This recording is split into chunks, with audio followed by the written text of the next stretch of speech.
No problem. Hey guys, welcome to the Eat, Pray, Faith podcast with Tracy Straub, ND. That is me, and I'm so glad you're here because you're in for a real treat today. We have James White, CEO and founder of KBMO, Food Sensitivity Testing, and more. And I'm so excited to talk to him today because there's been some controversy out there, James, with food sensitivity tests, and specifically, are they valid? Are they not? So can you give us a little bit of background on you, your company, and then we're going to get into the nitty-gritty with this. I was going to say that sounds like a nice softball to start with, Tracy. So that's fine. It's all, and just to, thank you very much for the opportunity to speak to all your listeners. It's a real privilege. And again, as they're already aware, in this space, there's some people who are legit and some that aren't. And so Tracy is one of the top ones. So it's always a privilege to be able to kind of hang with her and go through some of these areas and discuss it. So it's a real privilege to kind of be jumping on this. So a bit of background on me briefly. My background is healthcare diagnostics all the way through. So as I said, I'm dangerous around labs, but supplement some of that other stuff. You'll have to talk to other people or phone a friend. And so again, that's why it's nice to have good friends like Tracy around who can help me on some of those other things. But the company we set up is based around food sensitivity testing. It's called KBMO Diagnostics, and I'm going to let you into a not that well kept secret, I guess. But it's K stands for Catherine, my wife. B for Ben, my son, M for Max, my middle son, and O for my daughter Olivia, who we always say we save the best till last. So it's KBMO. It sounds kind of scientific, but and I kind of think it works really well because most of my clients, and we're fortunate we've got just over 10,000 of them now, are similar. We're all family-run businesses on the most part. There's some larger clients that we have, which we love dearly, but the reality is most of us are the same, where we're all juggling different things from family to business to hopefully having some downtime occasionally as well. So it's one of those things where I think it resonates well in terms of we all start with from that the same basis of trying to manage the chaos. And we've been fortunate that the chaos has worked well, and we're managing to grow the business really nicely. So to that end, let me start with the softball that Tracy kind of laid up there of the controversy around food sensitivity. And it was very interesting. Before I got involved in this business, I too, went to Dr. Google and kind of stuck in food sensitivity to find out, what was I about to let myself in for here. And it's pretty damning, to be fair, if you look at just IgG only testing. And so the big difference with KBMO diagnostics is we look at multiple pathways. So rather than just looking at the standard IgG tests, and I think it's unfortunate, some great companies out there that offer the IgG only tests, but unfortunately the limitation is more the pathway, because if you just measure IgG, it's only telling you which foods you're exposed to versus which foods are leading to an inflammatory response. And I'm sure Tracy and many of our other guests have told you the importance of looking at inflammation and how it's basically the root cause of pretty much every disease state. So when I kind of came across KBMO in terms of the science behind it, the big difference that we have, which really sets us apart, is it's the only patented food sensitivity test on the market. And the patent talks about the two pathways that we look at. So we still think it's relevant to work out which foods a patient's consuming, but then we don't stop there. That's when the kind of magic starts, as it were. We then look at the a thing called the complement activation and the innate immune system. So hopefully both those words didn't cancel out all four people who tuned in to listen to us. But, untrue. We get hundreds and hundreds of downloads. Hundreds. Exactly. So let me pause you real quick because I have a question. Okay. So just for positioning for our audience, when we're talking about food sensitivity testing and why a practitioner would use it or why a person would need it, there's a difference between allergic reactions and sensitivities to things. Both create inflammation, but I think it's important to realize that it's not anaphylaxis. It's not a full-fledged, can be, allergic reaction. So if someone's listening to this podcast, we kind of jumped in fast because of my big hot question. But this would be positioned for people that are having issues, maybe eating something that doesn't make their stomach feel well, makes their tongue scratchy, makes their throat feel funny. Maybe they have a rash that hasn't gone away, or their skin is itchy. Now, those can be other things as well, but I just want to kind of position it of, if you're listening today, is this podcast for you? And could your issues, symptoms, or ailments be at the root a sensitivity or an inflammatory response? Now, I personally don't believe that anything that God spoke into existence that we can be allergic to. I think it's poor digestion, gut dysbiosis, along with gut integrity problems, which is why I like your food sensitivity test, because not only do you give me the foods that we might have to just shelf for a little bit of time, but you give me the pathways, and then you further tell me, like, how damaged is the gut and how long do we have to go and repair it. So James, when I met you and started working with the KBMO fit test, you have a variety of tests to choose from. You even have a gut barrier panel. So for everybody listening today, what we're going to talk about is, are these valid, right? Can we use them, and can they help people get better? And then, James, I'm going to follow up with, hey, I want to know which test for what type of person, right? Because you have a few to choose from, and some of them only test for a few foods, and some test for all kinds, and some have a gut barrier panel, and it can get a little confusing, I think, to the consumer, also for the practitioner. So, and then third, some solution sets that maybe we can talk about of, like, how do we help people repair?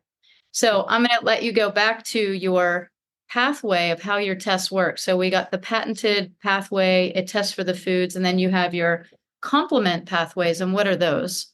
Yeah. And just quickly to your point, because again, I think it's really important, the difference between the IgE and the IgG testing, because to your point, the IgE is prophylactic shock, bad things happen, and the difference is an instant response. So they're both immunological, but it's an instant response. So to your point, Tracy, if it happens instantly and it's a really bad thing, that's an IgE. And that's a true allergy. What we're talking today is a sensitivity, and the difference between an IgE and an IgG, so the sensitivity versus allergy, is the delayed nature of it. So it's delayed up to 72 hours. And so that's when you're trying to work out, as you, the listener, is this what I'm feeling or not? It's where, if it's a delayed response, then it's more likely to be a sensitivity. And so again, we're certainly not telling you that if you've got an allergy to something, try it. Don't worry about it. Tracy told me I can kind of eat that again. Absolutely. That's not what we're saying. So, or James for that matter. So we're both covered up in terms of on this one. But the reality is, what we're talking about is a sensitivity, not an allergy. And so that's a really important starting point, because, to be honest, providers are as guilty as patients of kind of intermingling those terms, and obviously the outcomes are significantly different. So with an allergy, it's IgE, it's prophylactic shock, bad things happen, and it's instant. With what we're talking about today, it's the delayed nature of it, and it's more of an inflammatory response. And the symptoms can be many and varied. So if you talk to your provider, and as we talk to, Tracy does, and I do on a regular basis to many providers, what we say, this is a great test if you've got a patient who's inflamed. And that tends to be about 95% of the people who walk through their door. But the reality is, if they're inflamed, this is a great test, because the reason why it's so good is, think about your body as a car engine. When you go out and buy a car, they tell you what's the right oil to put in that car, or petrol or stroke gas, given obviously it's a US one. So the reality is, they tell you what's the right fluids to put in that engine to make it work effectively. And so in essence, that's the same thing with this test. We're trying to work out which foods for you as an individual make sense to consume, that aren't going to mess with that engine or your system. And again, the reality is, all these systems are interlinked. So again, it's not like, well, if I look after my gut, I don't have to worry about my cardiovascular system. If my immune system's not working so well, that's not a problem, because my sensitivities are working. So they're all interlinked, and we'll talk a little about some of that intermingling of those systems as we go through this. But the core of this is, think about what you consume as the oil that you're going to put in your car. This test gives you a way of identifying you, the Ford Explorer, what are you gonna what's the right foods for you as an individual? And they're all different as they are oils in an engine. So that's the way to think about this in terms of, am I right to get this test? I would say 1,000%, because what it'll give you is a way to say, what is it the kind of oil that I need in my system to make it work as efficiently as possible. And that's what this test will enable you to do. We're going to move away from, I can't even believe they called it the food pyramid with a straight face, but it's a food pyramid. And again, it's about as useful as a pyramid, frankly, on the basis if you believe one size fits all. And I'm sure if you've listened to Tracy, she's there's no video on this one, but she's almost internally combusted at that comment. So the reality is there's no such thing as one size fits all. So that's the beauty about this testing. It gives you a way of individualizing which kind of inverted commas oil or foods work well for you as an individual, and as importantly, which ones don't. And so that's, I think, the power of this test is it gives you as an individual an ability to take control of what you should consume to increase your the engine in your body to make sure it works as effectively as possible. Right, absolutely. And, I mean, it's not to put anybody into a food prison. It's basically there are things during inflammatory seasons of our life. Let's say we're sick, we have some sort of inflammation going on. You've been on numerous medications to get over it. You're going to break down the integrity of the gut. It's going to cause this condition called leaky gut. And we can talk about what that is. But what this test does is just what James says. It gives you control back over something that you have to do every day, which is eat. And if you're eating things that are further exacerbating the issue, then we want to stop doing those things for a period of time until we can regain the integrity of the digestive system and regain the right microbial balance, right? So that's really the point to it. It's not you're off these foods forever and ever. It's basically, and if it's real food, let's put that one in, right? There's no such thing as junk food. It's either junk or food. So if you're going to eat the SAD diet, standard American diet, and go through the fast food, well, yes, you're going to continue to break down. Your gut dysbiosis is going to go and your gut integrity.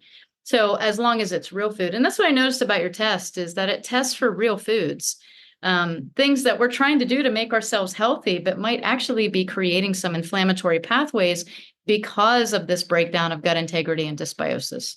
Yeah. And so back to the softball question that you kind of started with, the reality is why is this test valid? The reason it's valid, as I was kicking off, is it's a patented test, and it's looking at for all the kind of consumers out there, looking at the whole immune system versus half of it. So the standard IgG only test, which is basically what everyone started with, are not effective because they're only really replaying back to you what you're consuming. And again, that's back to the food prison. Again, the other softball that we started with was looking at, is this going to create a food prison? It will, if basically what it's going to play back to you is everything you're consuming is going to be elevated, which is what an IgG test will tell you. Whereas with this test, by looking at the whole immune system and focusing on this complement activation that we look at, it enables us to focus on the foods which are causing inflammation, which are the root cause of all these disease states. So that's the key difference with this test. It's patented, and as well, by looking at the whole immune system versus half of it, then that gives us a way of really validating the testing by identifying which foods are causing inflammation via the measurement of a thing called your innate immune system as well. So that's a huge difference with this test. And the reason why I think it's as successful as it is, because it's looking at that whole immune system versus half of it and identifying foods which cause you inflammation versus ones you're exposed to. Because again, like we were talking earlier, you have to be exposed to foods. That's not an optional thing.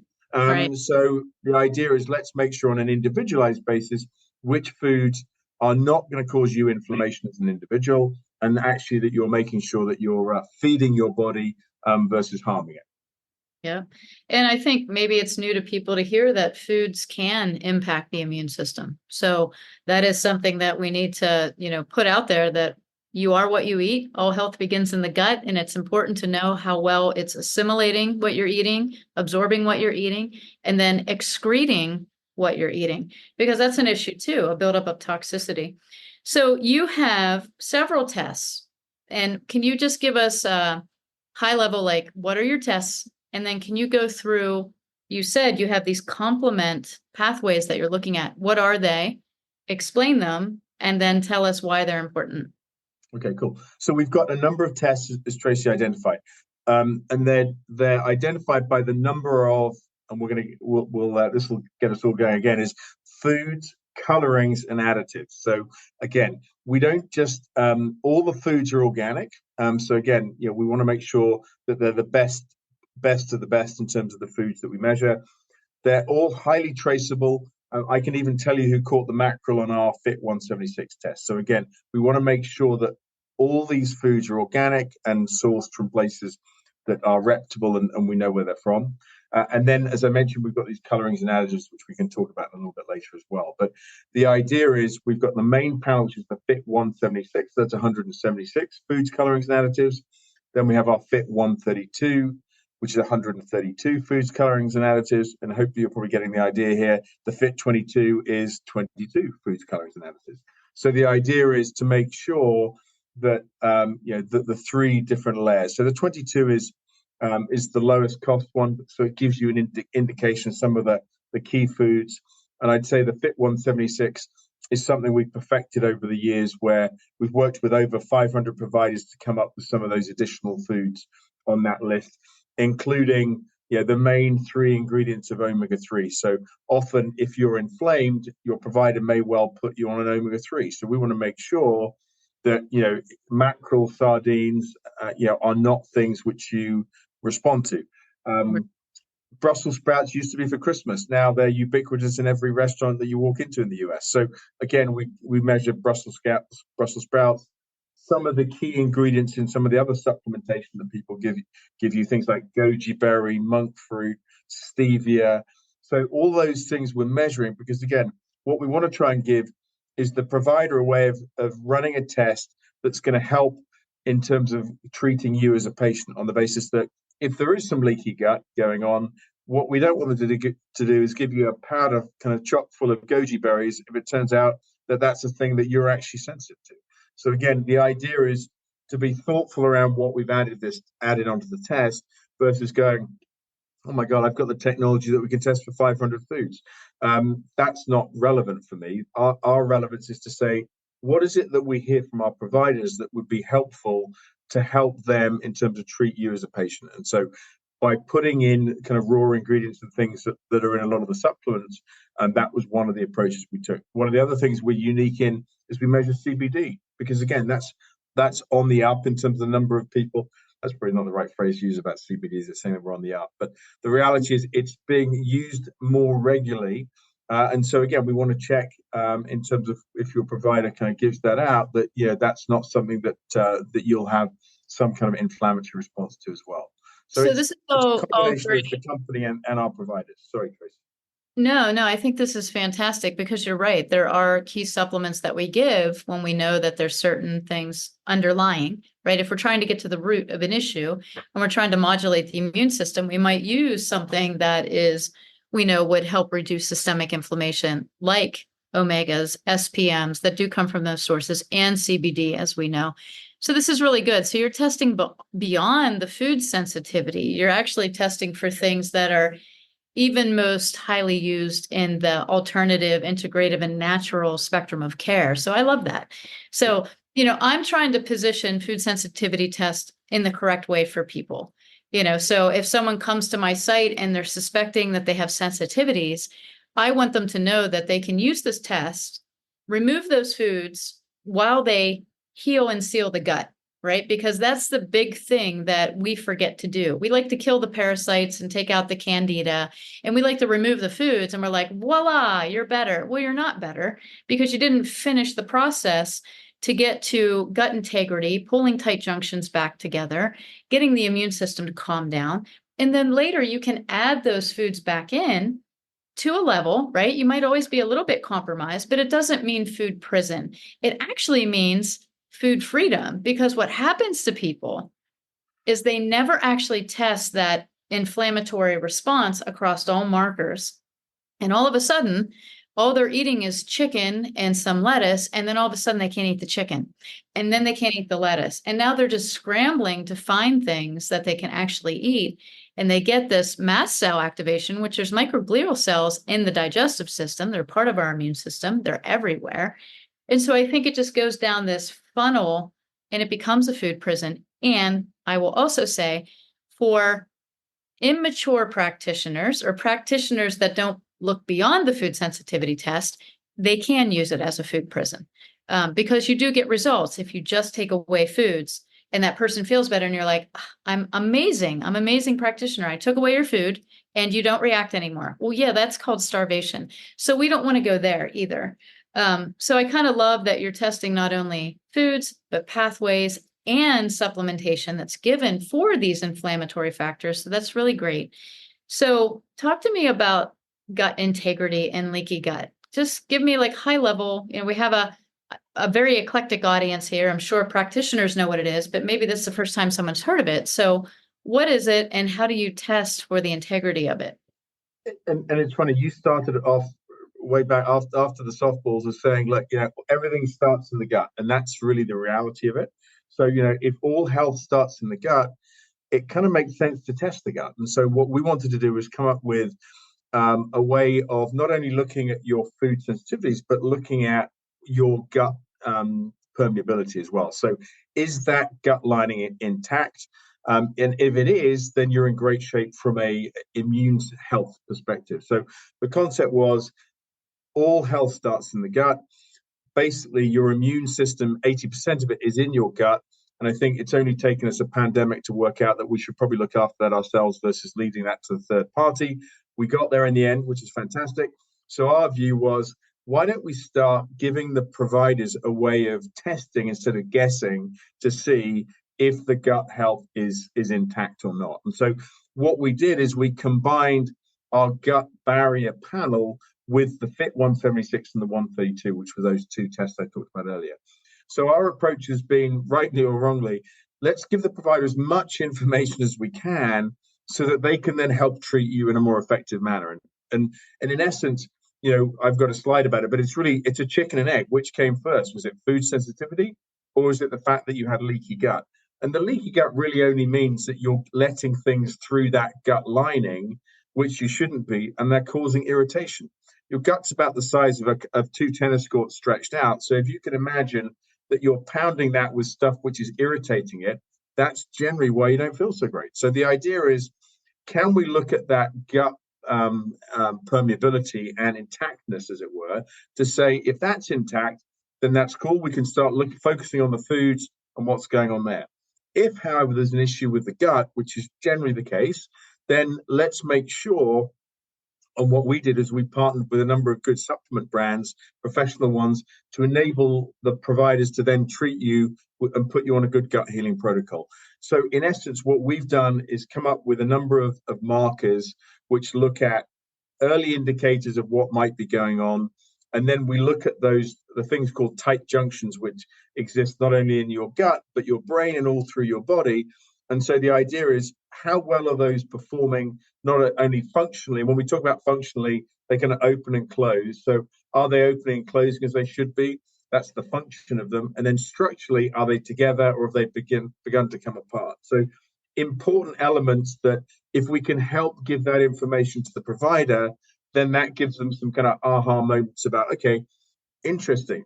The gut is not intact. What might we want to focus on first versus necessarily worrying about, is it milk, dairy, is it eggs, or is it gluten or whatever might be kicking off in terms of from a food perspective. If they can heal the gut and by virtue of that, the immune health, then you can then focus in on the foods afterwards. So the idea is, let's not look at these as individual silos. Let's look at them as a combined entity to say, okay, what's going on in the gut? Because that's going to tell me what's going on from a food sensitivity and inflammatory response in terms of, as we just discussed before as well. Awesome. So your Fit 22, 132, and 176, which of those three has the gut barrier panel test alongside it? So the 132 and the 176 have those together. And you can also just do the gut barrier panel on its own, correct? And So, that's what we've done is we split that off on its own. So again, if you do have some issues from a gut permeability standpoint and leaky gut, as we described it, then you can retest just for that. And what we put on our report is if any of the 8 markers that we measure from a gut permeability standpoint are elevated, then refer to your provider with regards to a good gut healing protocol. And so again, a lot of the providers, have their specific brands that they like. And what we wanted to do is put a number of those together so that there's protocols for the providers, which then helps them kind of treat the patient in a more effective manner. And as I say, there's a myriad. I mean, that's probably another couple of hours on its own right in terms of a podcast of all the different supplement companies. But there's some great ones out there. Tracy works with a number, and we've kind of partnered with a few as well, just to come up with some guidelines and some ideas of what type of products patients and providers should work with from a gut healing standpoint.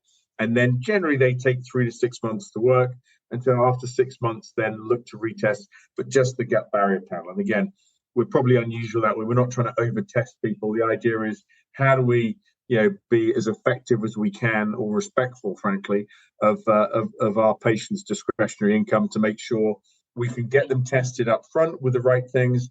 And then if there is a requirement for retest, then let's just zero in on the things that we believe make sense to be retested on their own, but for a lower price point than the initial testing.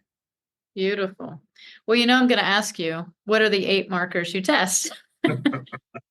And briefly describe them. And they say your limit of things to remember is 8. So the good news is I've kind of cheated a bit, so it's really only 4, but with 2 different pathways. So that's the only reason that I feel confident passing this test. So the way we look at it is the 4 markers. One of them is Candida, and we look at that for an indicator is there's some kind of early stage dysbiosis going on. So there's something going on, and there's kind of a canary in the coal mine. So it's an early indicator there may be something going on. We talked about those tight junctions, and to measure those tight junctions in terms of to see if they're working functionally, the marker that everyone likes to use is a thing called zonulin. And so that's the marker that we use to see functionally how well are these tight junctions functioning. And then for the tight junctions in terms of structure of them, we look at a marker called occludin, and that one tells you, how well those structurally are they staying together, or they're beginning to kind of disintegrate. And the 4th one is a thing called LPS, lipopolysaccharides, which is, as a good friend of mine, Dr. Rob Silverman, calls El Diablo. So that's basically linked with all gram-negative bacteria. So if that is elevated, generally you've got some issues going on within the gut. And it's another one of these markers which is across many different of these barriers, whether it's brain barrier, gut barrier, heart barrier, functionally, but all these different barriers that come into the body. And so we look at those 4 markers to give you an indication of what might be going on from a leaky gut standpoint. And then we look at it in terms of 2 different pathways again. So we measure a thing called IgA 1 and 2, which is basically, if that's elevated, it generally means it's indicative there's some kind of early stage activity going on, because IgA is generally one of the early markers that you'll see, as well as it still remains localized in the gut, because IgA is a thing that they call a secretory marker, which generally means it's found localized in the gut. And we measure 1 and 2 because 1 is 85%, and then IgA 2 is the other 15%. So again, we want to make sure we cover all IgA. We're equal representative of IgAs, so we want to cover both of those off. And then when you look at the second pathway we look at is IgG 1 through 4, and then the C3D, which is that complement marker that we measure as part of the food sensitivity. And if any of the 4 markers are elevated for the IgG 1 through 4 and C3D, generally means the symptoms are more systemic by that point, and it's been going on for a longer time period as well. So easy way to think about it, the IgA is early stage, localized in the gut.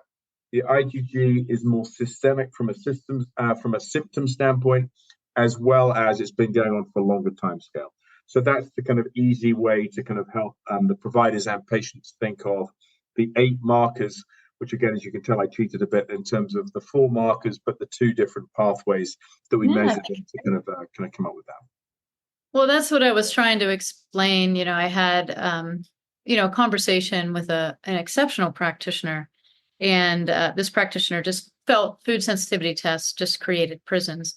And I really think it's just initially, maybe the initial ones and the way that they were used in the integrative, complementary, and natural care pathways, right? We put people in food prisons, like no gluten, no dairy, no eggs, no this, no that. And then nobody retested. And then people just didn't eat those things ever again in their life. And they became deficient in other things because they were in such a small box. And I truly think that was, shame on us as an industry of practitioners because we latched onto something and we wrote it into the sunset, but we never turned around and came home. So I think now with all the advancement and research and the things that you're doing and other companies are doing, we have more information to make better choices, either clients personally or for ourselves as practitioners for our clients. And we have more information and we have more solutions that we know work. So I appreciate you explaining this because now as a practitioner, I can look at this fit test and gut barrier panel and say, oh, well, I know this is an IgG4 that's elevated. And so their symptomology, even if it's neurologically expressed or cardiovascularly expressed, can still be an issue with gut health. It doesn't necessarily mean that it's just a cardiovascular issue. It can be a systemic inflammation at the root, could be gut health. And so we have to look at all tests. And I think all testing is valuable. DNA testing, gut barrier testing. I love blood work. I teach a full functional blood work course. I love to look at blood work and that just makes sense to me. But I do use your testing in my practice and I have had great results eliminating certain foods, fixing the gut, and then allowing those people to test those foods and retesting in 6 months, which I think is important to go back and retest and set the precedent that we are going to retest. So save up your pennies because in 6 months, we're going to see how much you've improved. And you know what, James? People love the tangible. They love to look and be like, wow, look at all my red over here. And now I'm green, right? Yep. And I think that really helps people.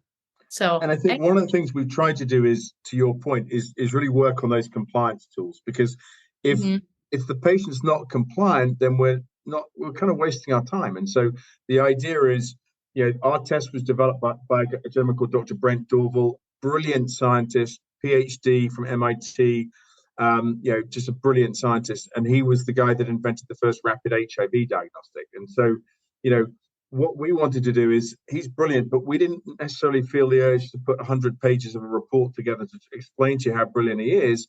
What we wanted to do is simplify the report to 3 pages so that, again, a practitioner who's busy or a patient can look at that quickly and go, red is bad, green is good, I'm in great shape, I know how to interpret this result.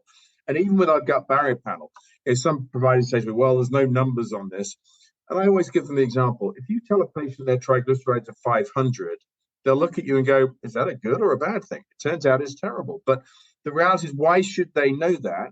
That's something, it's all about how we tell them the information so they can actually act on it and feel, and I think that's one of the great things about this test. There's no judgment attached to it. So it's not like, if you're sensitive to eggs, I'm sensitive to wheat, not shame on Tracy for being sensitive to eggs. It's like, it's not like, oh, your triglycerides are elevated. That's all lifestyle, shame on you. This is all about, okay, you as an individual taking ownership of your health and going the extra yard and going, I'm going to find a good provider who's looking at my diet and looking at that as something that I can work on myself, and I can take control of my journey, whatever that needs to be in terms of each one of us as an individual. Well, that's awesome. So let's finish up with, how is this test performed? Is it awful? Is it painful? Let's hear how we do this. Yeah, so we send out a piece of birch in the mail. You've got to bite down hard on it. No, it's a finger stick. It's a finger stick, which is really easy to do. And there's a usual little video with a QR code on to kind of show you how to do that. And it's very straightforward. It's 5 drops of blood onto kind of a little card that gets mailed back into our lab, which is here in Boston, Massachusetts. It's a clear, high complexity lab. So again, it's validated by both the state and federally. All the testing is manufactured under FDA guidelines. and also ISO 13485. So again, we get inspected routinely by a number of different organizations, and we frankly encourage that. So again, when people say all testing is bad or all food, it's like going all supplements are bad. I mean, it's it's maybe a bit of an oversimplification. So I think the reality is, like all things, there's plenty of good information out there. You need to find the right sources, like these great podcasts that Tracy does, to find out what are the right places to go to get your supplements, your testing, the providers that you should work with, the types of organizations that they've done their training through, for example. So I think those are some of the things that I would encourage all of you to do. Is obviously you're halfway there or 2/3 of the way there by listening to something like this anyway, but then bear in mind, take that information and then act out on it as well. Well, awesome. Well, James, thank you for your time. So, for everybody listening out here, I'm going to post links. If you're a consumer or patient or client, I'm going to offer you, if you buy one of the tests from my store, and I'll be able to track it, I'm going to create a code and a link to those tests below. I will do an evaluation of that test for you and send you a recommendation with a small health history, as long as I get all the information that I need. And James, I will make sure that I put the link to KBMO for wholesale accounts for all the practitioners that are tuning in. And I hope they come and, actually sign up. So maybe we can do a little code, Abiding Wellness. Yep. And they use that code so that you can track how many people are coming from this podcast. So if you're a provider, hit the link, put in the code Abiding Wellness, and James will take care of you. If you are a client of mine or just somebody listening to this podcast and you want to pick up a test, I will do a free evaluation on it for you. No problem, and send you some thoughts and recommendations on that, as long as I have a little history on you, which we'll take care of that process on our end. So the one last comment I'm going to make, Tracy, is these tests, everyone goes, well, I'm not sure I should do it. I just got off this morning with one of my largest clients, does thousands of tests a month. He had traditionally, he'd been involved in traditional medicine for a long time and is making this switch over to more functional type testing and running a very successful business. For 5 years, he'd had, gut related and inflammatory issues. He'd been gluten tested. He'd been celiac tested. He'd been scoped. He ran the test just as part of the due diligence of should I work with KBMO or not. He said, James, the reason we're working with you, after 3 weeks, he said, you guys have achieved more with my overall health than I had 5 years working with what allegedly were meant to be the best of the best providers, in terms of in more traditional medicine. So I leave that as an example that don't feel that just because you didn't hear about or know about this beforehand, that's a negative step. The fact that you're out there and trying to find out about it puts you in a very high level of understanding and learning, because there was a gentleman, very sharp, been involved in the medical industry for 20 plus years. And it was only when he came and looked at this kind of alternative testing that it's made a difference to him. So as I say, it's really interesting to me that, it's not always what you imagine. So, the fact that people are listening to this, I think is a massive head start in their overall health, wellness, and their journey, whatever that might be. No, I agree. And with, the top 4 drugs prescribed in the United States, all being gastrointestinal drugs, we have to start looking at what we're putting in our mouth, and we have to start looking at our gut health and getting the right testing and working with the right people. And even if people are doing it independently, they're ordering their own KBMO tests and looking at it, you guys do a tremendous job of just educating on that report and getting them to people that can help them. So again, check out the links in the details of this podcast. Connect with James if you are a provider, and he will get you set up with a wholesale account. And let me know if you need anything from me as my audience. And James, thank you so much for being here. Do you want to leave us with any parting words? Yeah, I mean, I think, let's think about it. When you buy your next new car, you're going to spend a lot of money on it, and you're going to make sure they give you the right oil. So the next time you're thinking that your engine and your body's not feeling great, maybe pass up one of those 4 leading drugs and maybe get tested. There you go. Amen. All right, guys. Thanks for being here and for tuning in. Great. Thanks, everyone, for listening. Thanks, Tracy. Thank you.